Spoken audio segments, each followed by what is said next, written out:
Hello everyone, my name is Neha and today we will discuss about Chance-Begum method, case of no feasible solution. So last video में हमने discuss किया था big M method for maximization की problem को and इस video में हम discuss करेंगे बिगेम मेथड को ही but case of no feasible solution के लिए.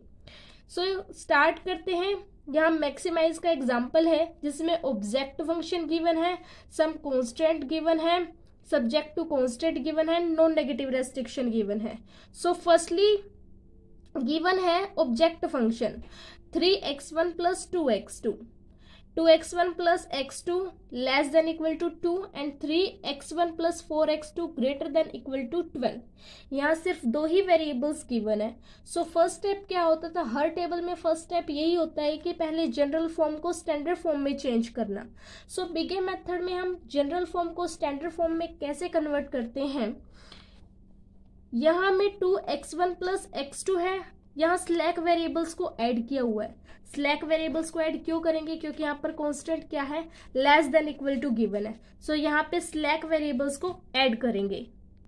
And next constant 3x1 plus 4x2 greater than equal to 12 given है. सो यहाँ पे सरप्लस वेरिएबल्स को सब्ट्रैक्ट करेंगे.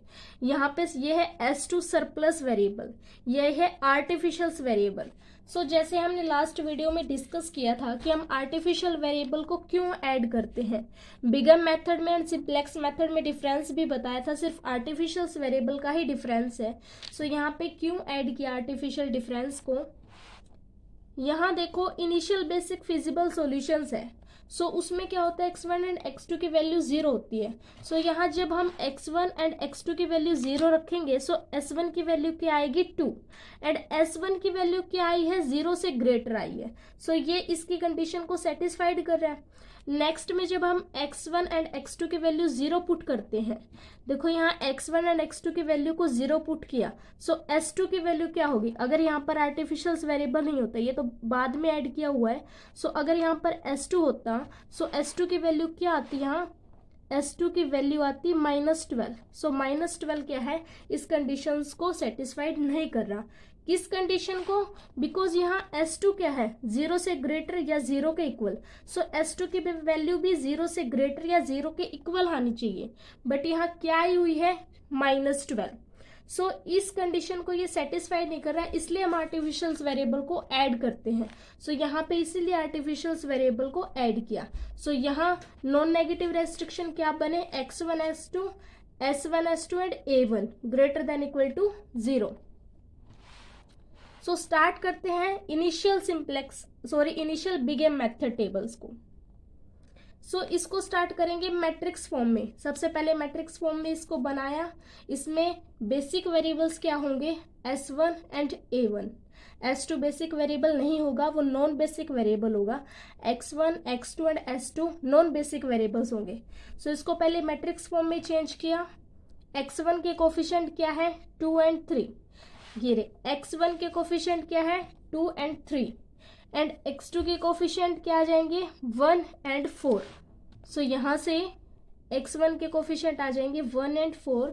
s1 का कोफिशिएंट ऐसे ही यहाँ से देखना है, ये s1 का कोफिशिएंट यहाँ 1 है, नेक्स्ट में नहीं है, सो 0. s2 का कोफिशिएंट फर्स्ट कांस्टेंट में गिवन नहीं है, सो 0 एंड s2 नेक्स्ट में -1. सो यहाँ मैट्रिक्स टेबल में सबके कोफिशिएंट ऐड करते हैं एंड x में ऐड करते हैं सब basic and non basic variable. So x1 x2 s1 s2 and a1 ये basic and non basic variables है. नेक्स्ट में राइट हैंड की वैल्यू राइट करते हैं. सो यहाँ पे क्या है 2 एंड 12, ये राइट हैंड वैल्यू है. सो यहाँ b की वैल्यू आ जाएगी 2 एंड 12. सो अब इसकी टेबल्स को रेडी करते हैं. टेबल्स को बनाने में सबसे पहला स्टेप क्या होता है, बेसिक वेरिएबल्स देखने होते हैं क्या क्या है. अब इसमें बेसिक वेरिएबल क्या है s1 and a1 and non basic variables क्या थे x1 x2 एंड s2. सो यहाँ बेसिक वेरिएबल है s1 एंड a1 और cb में वैल्यू क्या आती है, ये बार बार रिपीट हो चुकी है टेबल. सो यहाँ इसको जल्दी फटाफट करते हैं कि यहाँ पे cb की वैल्यू क्या है, इसके कोफिशिएंट. सो s1 की वैल्यू क्या है 0 एंड a1 की वैल्यू -m. अब -m क्या होता है, इसकी कॉस्ट वैल्यू. सो एक स्टेप यहाँ से शायद स्किप हो गया. यहाँ पे ऑब्जेक्ट फंक्शन क्या बनेगा 3x1 प्लस 2x2, यहाँ पे S1 एंड S2 की कॉस्ट वैल्यू क्या होगी 0 एंड A1 की cost value always minus m ही रखनी है। कल मैंने वीडियो में यही डिस्कस किया था कि यहाँ पे कॉस्ट वैल्यू की वैल्यू माइनस m क्यों होती है, A1 की कॉस्ट वैल्यू यहाँ पे माइनस m क्यों होती है। सो ये ऑलवेज माइनस m ही यहाँ पर लिखनी है, जैसे S1 and S2 slack variables या सरप्लस वेरिएबल की कॉस्ट वैल्यू 0 लिखते हैं। सो नेक्स्ट में करते हैं x1 x2 and S1 S2 और फिर A1, सबके कोफिशिएंट राइट कर लेंगे। जो हमने मैट्रिक्स फॉर्म यहाँ पे तैयार की थी 2 and 3 था, A 4 था, सबके कोफिशिएंट यहाँ राइट किए। फिर XB की वैल्यू में राइट हैंड वैल्यू 2 and 12 आ जाएगी। नेक्स्ट स्टेप क्या होता था, ZJ को फाइंड आउट करना। ZJ कैसे निकालते थे, CB का 1 एलिमेंट फिर X1 का 1 एलिमेंट, यानी कि 0 की मल्टीप्लाई 2 के साथ एंड फिर माइनस m की मल्टीप्लाई 3 के साथ। इसको मान लेते हैं Z1। सो Z1 की वैल्यू क्या आ जाएगी, 0 की मल्टीप्लाई 2 के साथ एंड फिर माइनस m मल्टीप्लाई 3, यहाँ से मिला माइनस 3m। नेक्स्ट को मान लेते हैं Z2। सो यहाँ पर X2 आ जाएगा, CB सेम रहेगा सब में। CB को सेम रखते हुए X2 फिर S1 फिर S2 एंड A1 की वैल्यू निकालनी है। सो यहाँ Z2 की वैल्यू क्या होगी, 0 into 1 plus minus m into 4, यहाँ से देखो माइनस m इंटू 4 क्या आएगा, माइनस 4m। फिर Z3 की वैल्यू क्या होगी, 0 इंटू 0, यहाँ से 0 है एंड यहाँ से क्या है S1 की वैल्यू क्या होगी, 0 की 1 के साथ मल्टीप्लाई करेंगे 0, फिर माइनस m की 0 के साथ मल्टीप्लाई करेंगे सो 0 आ जाएगा। फिर ऐसे ही S2 की मल्टीप्लाई 0 के साथ 0 एंड नेक्स्ट में माइनस m है और माइनस 1 है, सो इनकी मल्टीप्लाई में पॉजिटिव m। फिर A1 के साथ मल्टीप्लाई करेंगे सो 0 इंटू 0 एंड माइनस m की 1 के साथ मल्टीप्लाई, सो यहाँ से आ जाएगा माइनस m।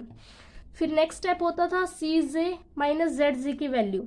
इसकी वैल्यू कैसे निकालते थे, CJ में क्या वैल्यू आती थी, ऑब्जेक्ट के सारे कोफिशिएंट। ऑब्जेक्ट फंक्शन क्या है यहाँ पर, ये ऑब्जेक्ट फंक्शन है। सो यहाँ पे कोफिशिएंट x1 का कोफिशिएंट क्या है 3, x2 का कोफिशिएंट है 2 एंड S1 का 0, S2 का भी 0 एंड A1 का माइनस m। सो CZ में इनके सभी कोफिशिएंट राइट करते हैं। सो यहाँ से आ गया 3 2 0 0 and minus m। So CJ की वैल्यू क्या है यहाँ पे 3, CJ की वैल्यू 3 है एंड ZJ की वैल्यू है 3m। सो यहाँ से क्या आ जाएगा 3 प्लस 3m। फिर है नेक्स्ट में एलिमेंट आएगा CJ का नेक्स्ट एलिमेंट क्या है 2 एंड ZJ का नेक्स्ट एलिमेंट है माइनस 4m। सो यहाँ पे देखो 2 पुट करेंगे फिर माइनस लिखेंगे एंड माइनस का 4m है, सो यहाँ से हो जाएगा 2 प्लस 4m। नेक्स्ट में भी ऐसे करना है। सो CJ माइनस ZJ की जब वैल्यू फाइंड आउट होती है, सो इसमें से नेक्स्ट स्टेप क्या होता था, मोस्ट पॉजिटिव एलिमेंट ढूंढना। सो इसमें मोस्ट पॉजिटिव एलिमेंट क्या होगा 2 प्लस 4m।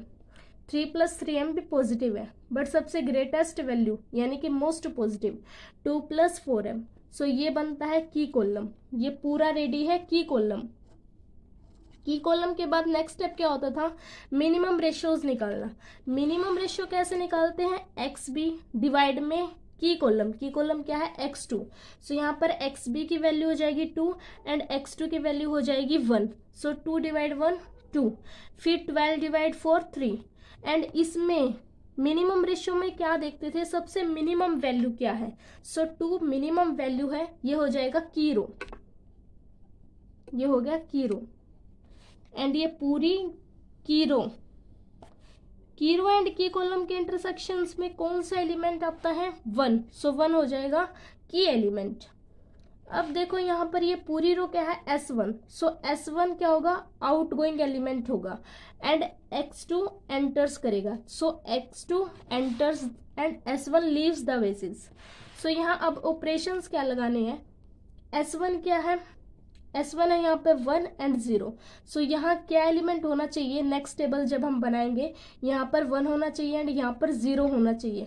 अब देखो यहाँ 1 तो है ही, सो ये तो सेम ही रहेगी रो। नेक्स्ट टेबल जब हम बनाएंगे सो उसमें रो तो सेम रहेगी बट R2 में चेंज आ जाएगा। क्या चेंज आएगा, यहाँ 0 चाहिए। सो उसके लिए हम ऑपरेशंस लगाते हैं। सो R2 पे ऑपरेशंस क्या लगाएंगे, R2 minus 4R double dash. यहाँ पे जो सेकंड टेबल बनेगी सबसे पहले रो देखते हैं, इसको मान लेते हैं R1 डबल डैश, इसको R2 डबल डैश। यहाँ पर R1 डबल डैश इसको फर्स्ट रो लिया है, सो ये फर्स्ट रो तो सेम ही रहेगी। यहाँ पे देखो, यहाँ 1 एलिमेंट चाहिए था, सो 1 एलिमेंट सेम है, सो इसलिए नेक्स्ट में ये रो सेम रहेगी।